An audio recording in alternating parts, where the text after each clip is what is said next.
ട്രംപിന്റെ വെല്ലുവിളികളെയൊക്കെ അതിജീവിച്ച് കരയുദ്ധത്തിന് സജ്ജമാകാൻ നിർദ്ദേശം നൽകിയിരിക്കുന്നു ഇറാൻ പാർലമെന്റ് സ്പീക്കർ എന്നുള്ളത് ഏറ്റവും പ്രധാനപ്പെട്ട ഒന്നാണ്. കരയുദ്ധം തുടങ്ങിയാൽ രാജ്യത്തെ സാധാരണ ജനങ്ങളും ആയുധമെടുക്കാൻ തയ്യാറെടുക്കുകയാണെന്നാണ് സ്പീക്കർ മുഹമ്മദ് ബാഖർ ഗലിബാഫ് വ്യക്തമാക്കിയിരിക്കുന്നത്. നിലവിൽ 70 ലക്ഷത്തോളം ജനങ്ങൾ പോരാട്ടത്തിനായി സജ്ജമായി കഴിഞ്ഞെന്നും രാജ്യമൊട്ടാകെ ഇതിനായുള്ള മുന്നേറ്റം നടക്കുന്നുവെന്നുമാണ് അദ്ദേഹം വ്യക്തമാക്കുന്നത്. അതായത് കരയുദ്ധം തുടങ്ങിയാൽ രാജ്യത്തെ ജനങ്ങൾ മുഴുവൻ ആബാലവൃദ്ധമാളുകളും അമേരിക്കയ്ക്കെതിരെ പൊരുതും. അമേരിക്കൻ സൈനികരിൽ ഒരാളെ പോലും ബാക്കി വെച്ചേക്കില്ല എന്നാണ് ഇറാന്റെ മുന്നറിയിപ്പ്. ഇറാനിലേക്ക് അതിക്രമിച്ചു കയറുന്നവർ ആയുധബേന്തി നിൽക്കുന്ന കുടുംബാംഗങ്ങളെയാകും ഇനി കാണേണ്ടി വരികയെന്നും ദേശീയ സുരക്ഷയ്ക്കായി ജനങ്ങൾ ഒന്നടങ്കം പോരാടുമെന്നും സ്പീക്കർ മുന്നറിയിപ്പ് നൽകുന്ന പശ്ചാത്തലം ഒരുങ്ങുകയാണ്. അതായത് അമേരിക്കയുടെയും ഇസ്രായേലിന്റെയും സംയുക്ത ആക്രമണത്തെ ചെറുക്കാൻ സൈന്യത്തോടൊപ്പം ജനകീയ പ്രതിരോധം കൂടി ശക്തമാക്കുകയാണ് ഇറാൻ എന്നാണ് ഈ പ്രസ്താവന മനസ്സിലാക്കേണ്ടത്. നേരത്തെ ഇറാൻ സൈനിക മേധാവിയും ട്രംപിന് മുന്നറിയിപ്പുമായി രംഗത്ത് വന്നിരുന്നു. അജയ്, ഇതിപ്പോ ഇറാന്റെ പ്രതിരോധം അതിശക്തമാണ്. ഇത്തരമൊരു നീക്കം ഇറാന്റെ ഭാഗത്തു നിന്നുണ്ടായാൽ, നേരത്തെ ചില വിവരങ്ങൾ പുറത്തു വന്നത് ഇറാൻ പുതിയ സൈനികരെ റിക്രൂട്ട് ചെയ്യാൻ പോകുമ്പോൾ പല കേന്ദ്രങ്ങളിലും വലിയ ആൾത്തിരക്കും ജനബാഹുല്യവും ഒക്കെ ഉണ്ടായിരുന്നു എന്നാണ്. ഇതടക്കം വളരെ കൃത്യമായി സേനാംഗങ്ങൾക്ക് നിർദ്ദേശം നൽകിയിരിക്കുന്നു. കരയുദ്ധം തുടങ്ങിയാൽ ഇതുവരെ ഉണ്ടായിരിക്കുന്ന പ്രതിരോധമായിരിക്കില്ല ഇറാന്റെ ഭാഗത്തു നിന്നുള്ളതെന്ന് വ്യക്തമാവുകയല്ലേ? തീർച്ചയായിട്ടും ഇപ്പോൾ ഇറാൻ തങ്ങളുടെ പ്രതിരോധം അത് കൂടുതൽ കടുപ്പിക്കുന്ന കാഴ്ചകളാണ് നമുക്ക് കാണാൻ സാധിക്കുന്നത്. ഏറ്റവും പ്രധാനമായിട്ടും അവർ ഇസ്രായേലിനെതിരെയും അതുപോലെ തന്നെ GCC രാജ്യങ്ങളിലുള്ള അമേരിക്കൻ ബേസുകൾക്ക് നേരെയും ആക്രമണം നടത്തിയിട്ടുണ്ട്. മാത്രമല്ല ചില ടെക് ഭീമന്മാരെയും ഇവർ ഇറാൻ ലക്ഷ്യമിടുന്നുണ്ട് എന്നതാണ് ഇപ്പോൾ പുറത്തു വരുന്ന ഏറ്റവും പുതിയ റിപ്പോർട്ടുകൾ. അതിൻ്റെ ഏറ്റവും വലിയ തെളിവാണ് ബഹ്റൈനിലുള്ള ആമസോണിൻ്റെ ഡാറ്റാ സെന്റർ ഇറാൻ ആക്രമിച്ച് തകർത്തത്. ഇതിൻ്റെ കമ്പ്യൂട്ടർ സെന്ററാണ് നിലവിൽ ആക്രമണത്തിന് വിധേയമാക്കിയിട്ടുള്ളതെന്നാണ് വിവരമുള്ളത്. ഈ ഒരു ആമസോണിന്റെ ഡാറ്റാ സെന്റർ വഴി അമേരിക്കയ്ക്ക് രഹസ്യ വിവരങ്ങൾ ചോർത്തുന്നു എന്നതാണ് ഇറാന്റെ ഒരു ആരോപണം. അത് ഈ മേഖലയിൽ തങ്ങൾക്ക് വലിയൊരു ഭീഷണിയായി വരാൻ സാധ്യതയുണ്ട്. അതുകൊണ്ടാണ് ഈ ബഹ്റൈനിലുള്ള ആമസോൺ ഡാറ്റാ സെന്ററിന് നേരെ ആക്രമണം നടത്തിയതെന്നും ഇറാൻ വിശദീകരിക്കുന്നുണ്ട്. ബഹ്റൈൻ ഇക്കാര്യത്തിൽ UN-ൽ അപലപിച്ചിട്ടുണ്ട്. ഈ ബഹ്റൈന്റെ ഭാഗമായി പ്രമേയം മുന്നോട്ട് വെച്ചപ്പോൾ തന്നെയാണ് തങ്ങളുടെ രാജ്യത്തുള്ള ഡാറ്റാ സെന്ററിന് നേരെ നടന്ന ആക്രമണത്തെ അപലപിച്ചിട്ടുള്ളത്. അതുപോലെ തന്നെ ഇപ്പോൾ ഇറാൻ കൂടുതൽ തങ്ങൾ നടത്തിയിട്ടുള്ള ആക്രമണങ്ങളുടെ തെളിവായിട്ട് കൂടുതൽ ദൃശ്യങ്ങളും ചിത്രങ്ങളും അടക്കം പുറത്തുവിടുന്ന ഒരു കാര്യവും നമുക്ക് നിലവിൽ കാണാൻ സാധിക്കും. അതായത് മാർച്ച് 1-ന് ഈ സൗദി അറേബ്യയിൽ ഉള്ള US ബേസിൽ ഉൾപ്പെടെ നടന്നിട്ടുള്ള ആക്രമണങ്ങൾ, ഇതിൻ്റെ ചില ചിത്രങ്ങളും അതുപോലെ തന്നെ സാറ്റലൈറ്റ് ദൃശ്യങ്ങളും അടക്കം ഇറാൻ നിലവിൽ പങ്കുവച്ചിട്ടുണ്ട്. അതുപോലെ തന്നെ ഇറാൻ അകത്തുള്ള പ്രതിരോധം അത് കൂടുതൽ കടുപ്പിച്ചുകൊണ്ടിരിക്കുകയാണ്. അതായത് കൂടുതൽ സൈനികരെ ഉൾപ്പെടെ റിക്രൂട്ട് ചെയ്തുകൊണ്ട് അതുപോലെ തന്നെ ജനങ്ങളോടും സജ്ജരായി ഇരിക്കാൻ പറഞ്ഞുകൊണ്ടുള്ള ഒരു ആസൂത്രിതമായിട്ടുള്ള ഒരു നീക്കമാണ് ഇറാനിൽ നടക്കുന്നത്. അതായത് US തങ്ങളുടെ ഏതാണ്ട് 45,000-ഓളം വരുന്ന സൈനികരെ ഇതിനോടകം തന്നെ ഏറ്റവും പുതുതായി പശ്ചിമേഷ്യയിൽ എത്തിച്ചിട്ടുണ്ട്. കൂടുതൽ യുദ്ധവിമാനങ്ങളും കപ്പലുകളും അടക്കം മേഖലയിൽ എത്തിക്കൊണ്ടിരിക്കുന്നു. ട്രംപിന്റെ ഏറ്റവും പുതിയ ഭീഷണി, അതായത് 40 മിനിറ്റ് മുൻപേ അദ്ദേഹം പങ്കുവച്ച ഒരു പോസ്റ്റിലടക്കം പറയുന്നുണ്ട്. അതായത് ഇറാനിൽ ബാക്കിയുള്ളതൊന്നും US നിലവിൽ ആക്രമിച്ചു തുടങ്ങിയിട്ടില്ല. ഇപ്പോൾ പാലങ്ങളാണ് തങ്ങൾ ലക്ഷ്യമിട്ടിട്ടുള്ളതെങ്കിൽ നാളെ അവിടെയുള്ള പവർ പ്ലാന്റുകളെ തങ്ങൾ ലക്ഷ്യമിടും. അതുകൊണ്ട് പുതിയ നേതൃത്വം ഉടൻ തന്നെ US-മായി ഒരു ധാരണയിലെത്തണം. തീർച്ചയായും. അപ്പോഴും ഇന്നലെ US പ്രസിഡന്റ് പറഞ്ഞത് ഇറാനെ ശിലായുഗത്തിലേക്ക് എത്തിക്കുമെന്നാണ്. ഇറാനെ ശിലായുഗത്തിലേക്ക് എത്തിക്കുമെന്നുള്ളതിന് വളരെ കൃത്യമായ മറുപടി ഇപ്പോൾ ഇറാന്റെ ഭാഗത്ത് നിന്ന് ഉണ്ടാകുന്നു. ഇറാൻ പറയുന്നത് US സൈനികരെ ശവക്കുഴിയിലേക്ക് തള്ളിവിടുന്ന നിങ്ങൾ തന്നെയാണ്. ട്രംപിന്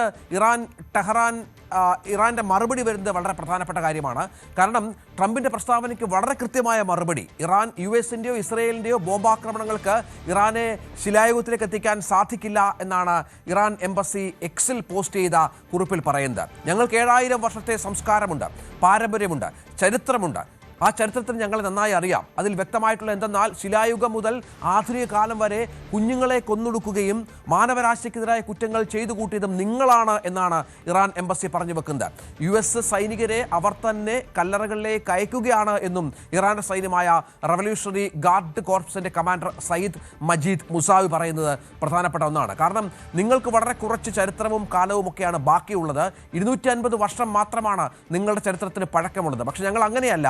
ഞങ്ങളുടെ നാഗരികതയെ നിങ്ങൾ വെല്ലുവിളിക്കേണ്ട, ഞങ്ങളുടെ സൈനിക ശേഷിയെക്കുറിച്ച് നിങ്ങൾക്ക് ലഭിച്ച വിവരങ്ങൾ തെറ്റാണ്, ഇനിയും ഞങ്ങൾക്ക് നിരവധി സൈനിക ശേഷിയുണ്ട്, ആയുധങ്ങളുണ്ട്, അതൊക്കെ വളരെ കൃത്യമായി ഞങ്ങൾ ഉപയോഗിക്കും, ഞങ്ങളുടെ എല്ലാ സൈനിക ശക്തിയും സുരക്ഷിതമാണ്, നിങ്ങൾ വലിയ നഷ്ടത്തിലേക്ക് നിങ്ങളെ നയിക്കും ഇനിയും ആക്രമണം തുടർന്നാൽ എന്നാണ് ഇറാൻ അമേരിക്കയെയും ഒപ്പം ഇസ്രായേലിനെയും മറ്റും പരിഹസിക്കുന്നത്. ഈ പ്രത്യേക സാഹചര്യത്തിൽ അത് വളരെ നിർണായകമാണ് താനും.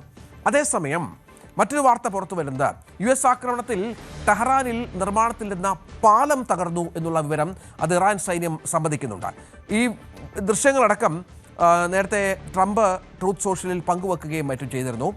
ഏറ്റവും വലിയ പാലമാണ്, ലോകത്തിൽ തന്നെ വേണമെങ്കിൽ ഏറ്റവും വലിയ പാലമെന്ന് വിശേഷിപ്പിക്കാവുന്ന കറാജ് പാലമാണ് ഇപ്പോൾ തകർന്നിരിക്കുന്നത് എന്നുള്ള വിവരം കൂടി പുറത്തു വരുന്നുണ്ട്. പശ്ചിമേഷ്യയിലെ ഏറ്റവും ഉയരമുള്ള ഒരു പാലം കൂടിയാണിത്. ഒപ്പം US-ന്റെ ഏറ്റവും പുതിയ മിലിറ്ററി കപ്പൽ ജെറാൾഡ് അത് പശ്ചിമേഷ്യയിലേക്ക് വീണ്ടും തിരിച്ചു വന്നു എന്ന വിവരം കൂടി പുറത്തു വരുന്നുണ്ട്. അജയ്, അപ്പോൾ ഈ ഇറാന്റെ വെല്ലുവിളികളുണ്ടെങ്കിലും അമേരിക്കൻ ആക്രമണത്തിന് കുറവില്ല. നേരത്തെ അജയ് പറഞ്ഞതുപോലെ പാലങ്ങൾ ആക്രമിച്ച് തകർക്കുന്നു, വീണ്ടും പശ്ചിമേഷ്യയിലേക്ക് ജെറാൾഡ് എത്തുന്ന പശ്ചാത്തലം ഉണ്ടാകുന്നു. ഇതൊക്കെ അമേരിക്കയും കാര്യങ്ങൾ കടുപ്പിക്കുന്നു എന്നതിൻ്റെ സൂചനയാണ്.